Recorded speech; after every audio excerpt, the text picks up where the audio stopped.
బ్రాహ్మణులకు శుభవార్త.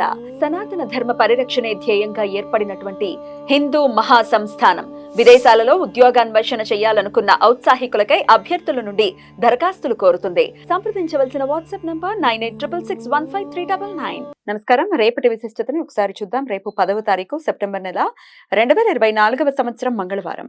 శ్రీ క్రోధినామ సంవత్సరం దక్షిణాయనం వర్ష ఋతువు. రేపు భాద్రపద మాస శుక్లపక్ష సప్తమి తిథి రాత్రి 11:11 వరకు, తదుపరి అష్టమి తిథి. అనురాధ నక్షత్రం రాత్రి 8:04 వరకు, తదుపరి జ్యేష్ఠ నక్షత్రం. విష్కుంభ యోగం రాత్రి 12:31 వరకు, తదుపరి ప్రీతి యోగం. గరచి కరణం ఉదయం 10:37 వరకు, వణిజ కరణం రాత్రి 11:11 వరకు, తదుపరి భద్ర అంటే విష్టికరణం ఉంటాయి. నక్షత్ర వర్జం రాత్రి 1:58 నుండి 3:39 వరకు. అమృతకాలం ఉదయం 8:48 నుండి 10:32 వరకు.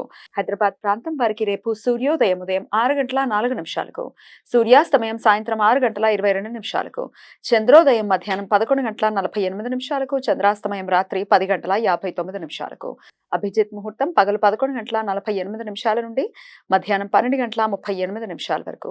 దుర్ముహూర్తం ఉదయం 8:31 నుండి 9:21 వరకు, మరల రాత్రి 11:03 నుండి 11:50 వరకు. రాహుకాలం మధ్యాహ్నం 3:18 నుండి సాయంత్రం 4:50 వరకు.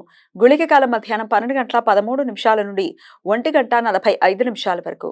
యమగండం ఉదయం 9:08 నుండి 10:41 వరకు. రేపు ఆముక్తాభరణ సప్తమి. దీనినే ముక్తాభరణ సప్తమి అని, సంతాన సప్తమి అని కూడా పిలుస్తారు.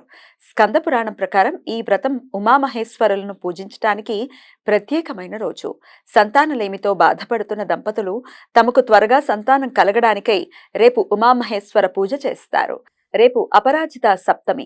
దీనినే లలితా సప్తమి అని, జయ సప్తమి అని కూడా పిలుస్తారు. ఈ వ్రతం దుర్గాదేవికి మరో రూపమైన అపరాజితాదేవిని పూజించడానికి ప్రత్యేకించబడింది. అపరాజిత అంటే ఏ రకంగానూ ఓడించబడని శక్తి అని అర్థం. రేపు దుర్గాదేవిని అపరాజితాదేవి రూపంలో పూజించడం వలన తాము ఎదుర్కొంటున్న ఇక్కట్లను అధిగమించే శక్తి లభిస్తుంది అని భక్తుల నమ్మకం. భవిష్య పురాణం, బ్రహ్మ పురాణం, పురుషార్థ చింతామణి, కృత్యాకల్పతరువు తదితర గ్రంథాల ప్రకారం అపరాజిత సప్తమి సూర్య భగవానుణ్ణి పూజించటానికి అనుకూలమైన రోజు. రేపు ప్రారంభించే సూర్య ఉపాసన 1 సంవత్సరం పాటు ప్రతిరోజు భక్తులు చేస్తారు. భాద్రపద శుక్లపక్ష చతుర్థి తిథి నుండి ఈ వ్రత సన్నాహాలు ప్రారంభమవుతాయి. చవితి రోజు ఒంటిపూట భోజనం చేసి, పంచమి రోజున కేవలం రాత్రిపూట మాత్రమే భోజనం చేసి, షష్ఠి రోజంతా ఉపవాసముండి, సప్తమి రోజు సూర్య నమస్కారాలు, సూర్యోపాసన చేసి తదుపరి భోజనం చెయ్యాలి. ఈ వ్రతం ఆచరించడం వలన వృత్తిపరమైన, కుటుంబపరమైన, ఆరోగ్యపరమైన సమస్యలు తొలగిపోతాయని భక్తుల విశ్వాసం. రేపు జ్యేష్ఠ గౌరి ఆవాహన. మహారాష్ట్రలో ముఖ్యమైన పండగ. జ్యేష్ఠ గౌరి ఆవాహన చేయటానికి ప్రశస్తమైన ముహూర్తం ఉదయం 6:04 నుండి సాయంత్రం 6:22 వరకు ఉంటుంది. ఈ సమాచారాన్ని మనకు అందించిన వారు మేడికొండూరు విశ్వనాథ్ ప్రసాద్ గారు. ఆయనకు కృతజ్ఞతల్ని తెలియజేస్తూ సూర్య భగవానుడి స్మరణతో సమస్త సన్మంగళాని భవంతు. నమస్కారం.